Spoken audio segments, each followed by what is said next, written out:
Buenas tardes amigos, it's Richie Ridge back yet again, and this time I'm bringing you a review of the American sports comedy drama starring one of my idols growing up, and it can only possibly be Ballers.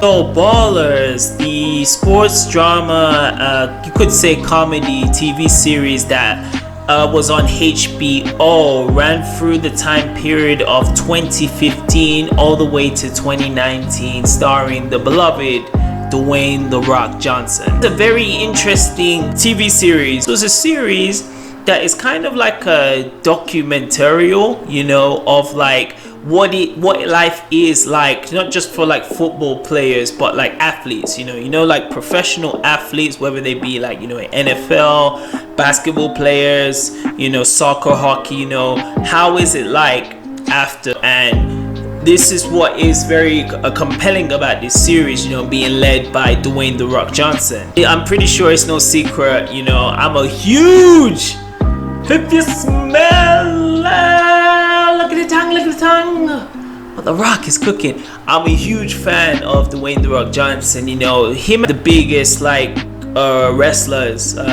because I started getting into WWF at the time. When just near the tail end of the Monday Night Wars. And at that time, Steve Austin was the biggest thing.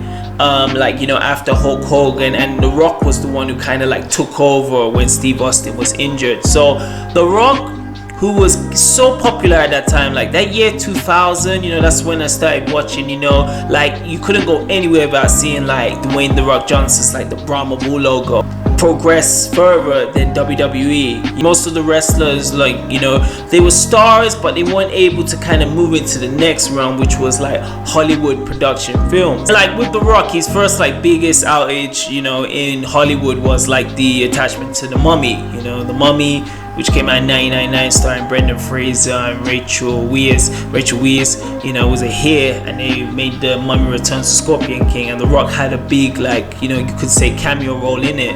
Around 2 years after The Rock became the most electrifying man in sports entertainment, he was able to star in his own feature, own film, which was The Scorpion King, which came out in 2002. With The Rock, it's very interesting. Around it was the early to mid 2000s, he was making part-time appearances in wrestling. He'd come from the big events like a SummerSlam or a WrestleMania, to basically battle with who was hot at the time. But he wasn't full-time. Start making sporadic appearances. He was there for 4 months, and he'd come in again. But it wasn't around till 2003, 2004 he made he said he had to retire. It didn't go to plan, there's interviews, if you speak with Rock, and his first outage to Hollywood, so from let's say 2000 to basically 2010, his movies were basically, they weren't as effective for what The Rock wanted. I think when The Rock came to Hollywood, he wanted to basically tackle the world, be a blockbuster, start basically like a Will Smith. But as he even told it, he wanted to be like a Will Smith but bigger. His movies at the time, The Tooth Fairy, The Game Plan, Race to the Witch Mountain, were cool, were successful, but they weren't hard hitting for Hollywood to take The Rock seriously as a bankable star. So imagine spending 10, almost a decade in Hollywood. Things for Rock were, I don't know if he was considering possibly returning to wrestling, after that, but it wasn't until the turn of the new decade, which was 2010 onwards. I remember this because this is I had left wrestling. I was one of the fans, or I was one of the millions and millions of The Rock fans who left, when he left to go Hollywood. So when he came back, like around 2011, with that program with John Cena, at the same time, The Rock appeared in the Fast and Furious. He appeared in Fast 5 against Vin Diesel. That was the Fast and Furious that really has started this whole chain of like Hobbs and Shaws and that. That was the one that really catapulted everyone. And with Fast 5, what is cool, if you forget about the story and the movie of that, what is cool is Rock actually stuck with kind of who he is, a bona fide like action star. He stuck with something he would work with rather than playing these roles that didn't necessarily did too well. And that significantly, if you just check the statistics, it significantly changed The Rock's path. And even just that, when The Rock was in 2010, the look changed.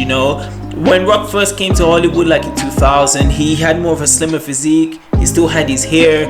He was less menacing. When you see him like later in the 2010s, like he put on a vast amount of muscle size. The hair came off, and he felt like he was just more of like he felt like an action. It felt like Arnold Schwarzenegger reborn, in this role, So his new look changed, right? And it just, from when 2010 came, the successes just kept on going. He had, like as I said, the Fast 5, he paired in Fast 6, he paired in Faster, and midway, and he came back to wrestling, with the John Cena program, and made that business so much money. He became even a more bigger star than ever. And midway there, that's when Ballers came in. In the role of Ballers, Dwayne Johnson plays the character of Spencer Strasmore, who is someone who retired the National Football League, so he was playing there in the NFL. He retired, like he's basically playing his real age at that time, which is like mid to late 40s. Becomes like a financial manager to the current NFL players. Before Dwayne Johnson became that big deal like in wrestling, he was playing for like the NFL, Miami, and it's like he told the story about he went to the Canadian League, because he got caught doing like with Warren Sapp, taking his spot, and it's like he didn't make it, and thus he had to kind of, force his hand to the WWF.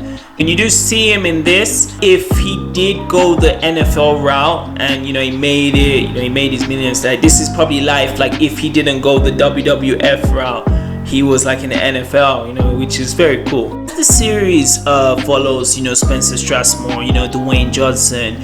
You see his character is basically like being that he was an NFL player and he is now in this stage of his life. It turns out like what you find later in the series, like he has like a kind of an addiction to like medication. He's taking it throughout the series. Unable to like produce like a little rock.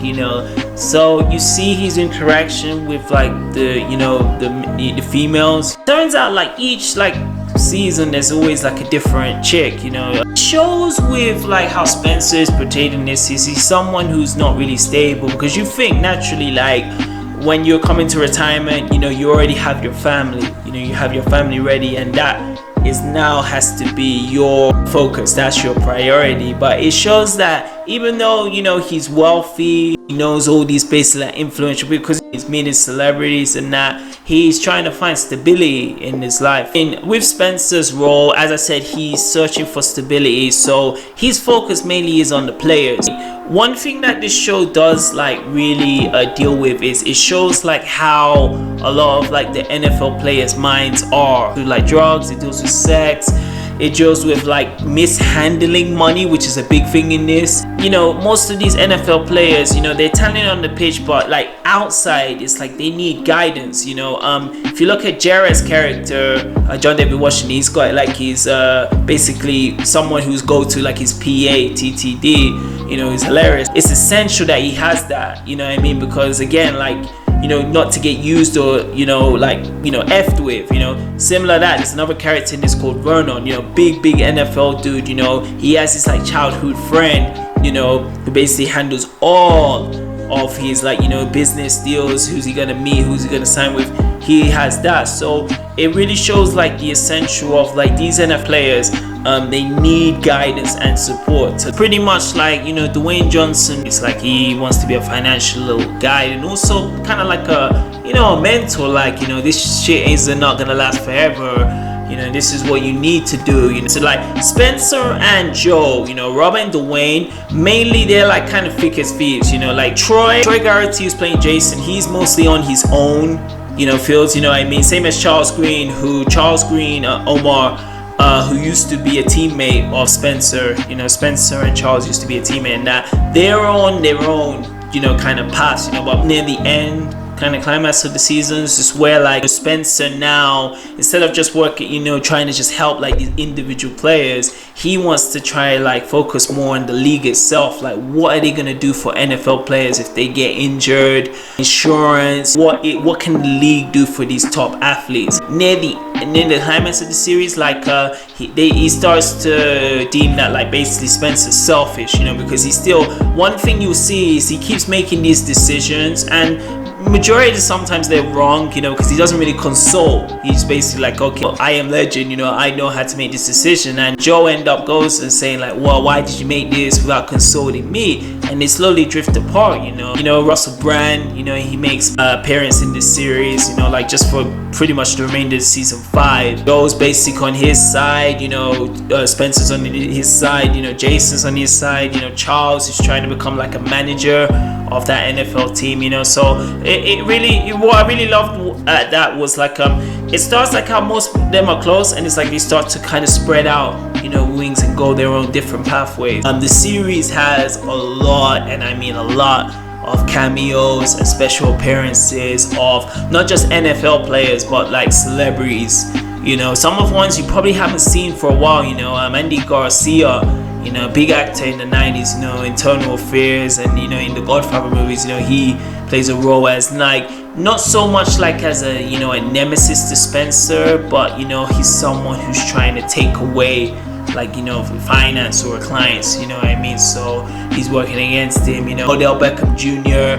you know, appears in this series, you know, and yeah, just like a lot of like other different like notable NFL, you know. I wish I was an NFL fan, you know. Unfortunately, I grew up in the United Kingdom, so most of the stuff was soccer. But like, yeah, anyone who watches it, you'll not see like a vast amount of NFL players. I've only seen the series like once, and the thing was about this is when I watched this series, like I watched because, you know, it came out in 2015. You know, I originally was watching it back when I was still in the UK, and this was like maybe 2017, 2018, you know. And then it wasn't until like, you know, I've arrived here now where I currently am in Mexico, you know, I was able to continue, you know. So I ended, the first time I watched it was from seasons 1 to 2, and then carried on from the later seasons, you know, all the way to the end, you know, and get some notable episodes. But the one that clearly sticks out for me is there's one of the NFL players named Kisan, who's played by actor Christian D. Loftons. You know, this is one dude who's basically, you know, he's from the hood. You know, Troy Garrity's like Jason, he's trying to sign him up. You know, he's trying to get him, you know, I could be your agent, you know. So there's scenes of Jason going into the hood, going in an unsafe neighborhood, you know, to try like get, you know, him on basically on his role, you know. And like, yeah, it's very unsteady scenes, you know. And basically what happens is he basically ends up like listening to Jason, you know, he goes with him, you know, he plays along. And then one time like they're basically making their way, I think it was from a club and late at night, and basically Kisan, he hollers at this chick, you know. It was chick, you know, she had a bad body and that, but this chick was with her crew, you know, basically the boyfriend and the other guys, you know. So they have an altercation, you know, Kisan's crew and the one that the hot girls, you know, crew was there, and they end up having a shootout, you know, basically on the street, just some random bullshit. They say like karma is, you know, payback, karma is a bitch and that. What happens is like a couple of episodes after, you know, Kisan, he's in this nightclub, and you know, basically he's like turning balls because I think basically they caught footage of this shooting, you know, this basic altercation outside this convenience store, you know. And he looks like Spencer Strasmore straight in the eyes, and basically he's like, no, I wasn't there, it was my homies. So he lied to him, you know. Basically they're gonna basically, you know, considering whether to cut him or not, he's in a nightclub with his boys, and basically one guy turns up to him, and he sends him to the shadow room. It clocks it straight up, plain black. This is a guy who had so much potential, so much talent, and murder taken out in the nightclub. Episode really spoke to me, man, because I was like, this was a guy who basically came out the ghetto, but he was still doing ghetto shit, and it came all the way back to bite him in his ass. And I believe there is so many people, and this is not just in NFL. I think in the other top professional, let's just keep it real. Like, the basketball is dominated by like people who come from that side of the block, that part of the neighborhood, and I think some of them, like I said, they will come. They could get out of the neighborhood. They could get $1 million. They could be playing, professional, but they still cannot abandon those traits. They will still hang with the same childhood, friends who are not going nowhere. Do you know what I mean? And that's what got to him, and that was just very like clear. I was like, man, this is it's an episode, but like I guarantee this is happening to like a lot of top athletes who are playing the professional level. The episodes with like Dual Hill is actually Jasmine Simon's actually real partner. I do love when he was the boss and he was sending like Omar Charles Green to kind of do like his bidding and that, and whilst Charles Green was with him, he actually learned the ways of how to be like a better kind of, if he's in that kind of sports room, how to be a better manager and how to be like a better organizing kind of businessman. With Dwayne Johnson, as I said, like he's trying to get more help for the league in total. He's trying to like a change. I do love like near the end episodes, where like he goes out and like he wants to get these lot to vote, like we make a change to ensure the best benefit of these players, and it successfully actually works for him. So that, speaking on like the soundtrack, man, like the soundtrack in this, I really dig the intro. If you haven't seen the Ballers intro, stop what you're doing now and check it right now. But first, get through this review. You will see like a clip of basically like it's Miami. It's got to be Miami. It's Miami or like another like big American urban city. It shows like a landscape of there, and it shows like it goes back to clips of basically Dwayne Johnson when he was playing NFL, John David Washington when he was like training, and it shows clips of like how NFL players are training, they're going for it, the desire to become a pro, to be like numero uno, and it goes excellent with the audio, with the music at the time right above it, which was performed by Lil Wayne and Drake. Not only that, you got a slew of like big time top performing artists. You got like Wiz Khalifa, who appears, they play We Them Boys. You have Gangstar, who does work. Busta Rhymes, from back in the day. Put Your Hands Where My Eyes. It's Get Lucky by Pharrell Williams and Nile Rodgers. The Only Way Is Up by Wiz Khalifa. But definitely the music in the show, like it's a combination of like Drake's style of music, who, if you want to consider it like it's hip hop, it's rap. Then it does have like them R&B hits for there's a lot of scenes in Ballers where they're at like the mansion party, they're at like the boat party, and it's like they have the music that's set for that by these artists. So all the music like works with the different environments that is shown in the series. And my final thoughts on like the Ballers series, as I said, I've only watched this series once, and it's like I took a big break from season 2 to season 3, but again, like the biggest drawing factor, of course, I'm just gonna keep it 100, was like The Rock. It's really cool to see him like when he was laying the smack down, on the Candiensis on like Monday, on SmackDown, on WWF programming, to see him,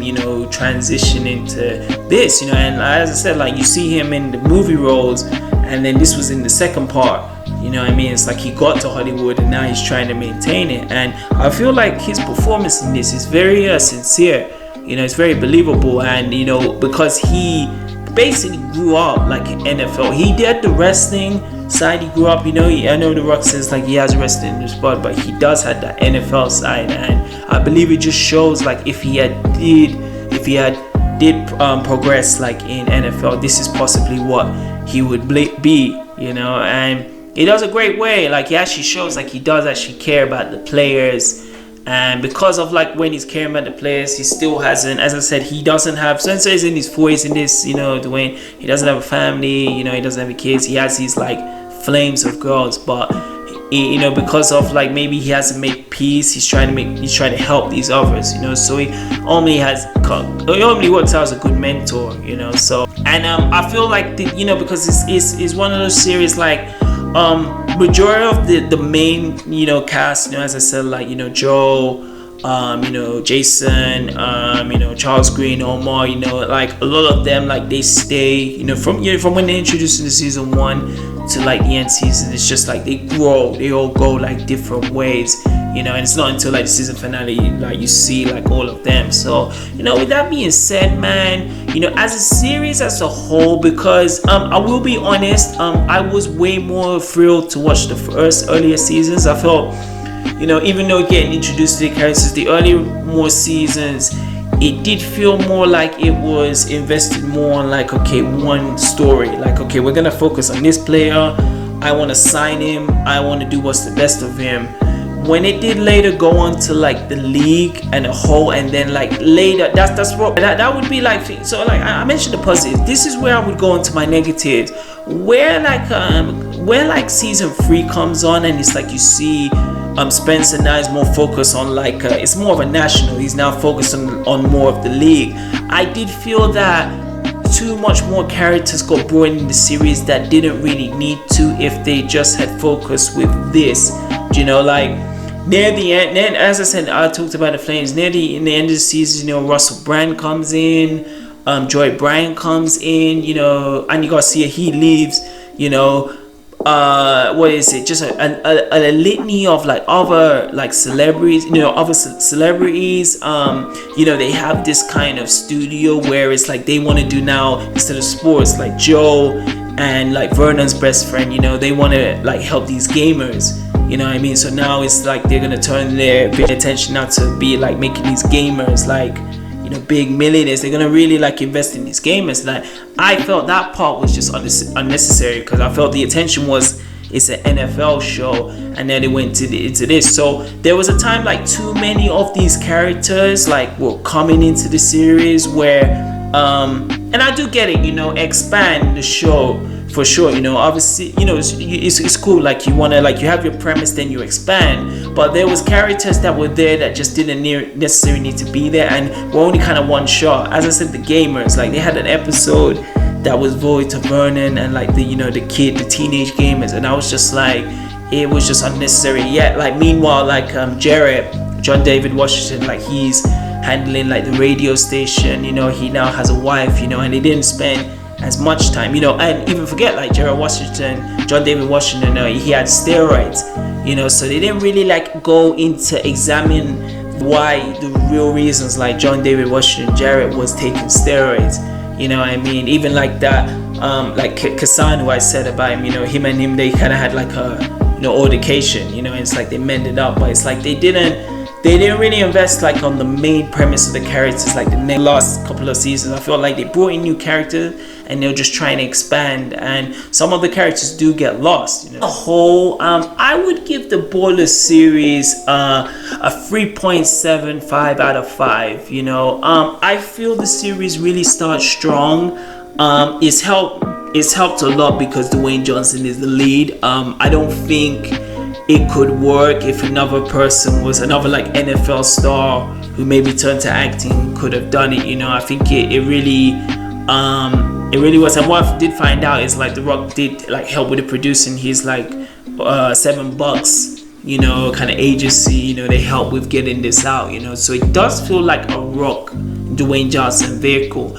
In the supporting cast definitely help. They're very likable. That's what I'm saying, you know. I love seeing like Charles Green. I love seeing Charles Green, Omar. I love seeing Jason, Troy, and even John David Washington. You know, I think his performance is spectacular, especially for seeing him the first time. You know, so no one really in the series, even if the ones you could consider like enemies that we got here, no one you really look in the series and be like, this guy's a dick. You know, he's an asshole. You know, I can't stand it. You know what I mean? It gels so nicely. So that is my review on Ballers. Who would I recommend this to? I've seen the series once. I do believe it has a rewatchable factor. But anyone who loves like sports, drama, and even comedy, and who wants to see an insight of what happens to like athletes like behind the scenes, how they handle money, like what are their kind of demons in the closet that people don't know about. You would definitely dig this movie show. Take your time out, your busy, and I mean busy schedule, for watching this review on Ballers from 2015 to 2019. If you love the vid, be sure to like, comment, and subscribe. Definitely go out and check my social media. I'm on Instagram, Facebook, and Twitter. So doing, guys, Richie Rich is signing out, and it's peace too.